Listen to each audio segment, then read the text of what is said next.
Ils sont venus en nombre pour entendre les explications du traiteur et pouvoir dire à la barre du tribunal leur colère et parfois même leur rancœur.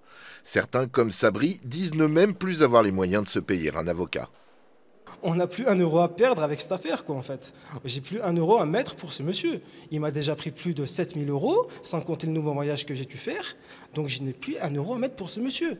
45 cérémonies de mariage ont ainsi été annulées après avoir été payées, au moins pour partie. Bilan du préjudice, 220 000 euros. Mais dans la salle d'audience, il y a aussi ces anciens salariés, des prestataires, tous victimes, avec à la clé encore 130 000 euros de préjudice. À la barre, le prévenu dit avoir été victime d'annulations et de chèques impayés qui l'auraient conduit dans une spirale infernale et plaide le délit de bonne foi. L'enrichissement qu'on supposait et qui a fait l'objet de beaucoup de fantasmes ne pouvait de toute façon pas être égal à la valeur de ce que lui a perdu. Et ça a également été dit devant un tribunal qu'il n'y avait pas eu d'enrichissement, qu'il n'y avait pas eu d'escroquerie. Mais pour les victimes, l'heure n'est pas à la compassion.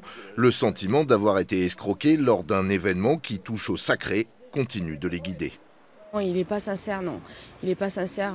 On s'est aperçu rapidement, tout au long du procès, qu'il y avait beaucoup d'incohérences dans ce qu'il disait et qu'il n'était pas d'accord avec lui-même de toute façon.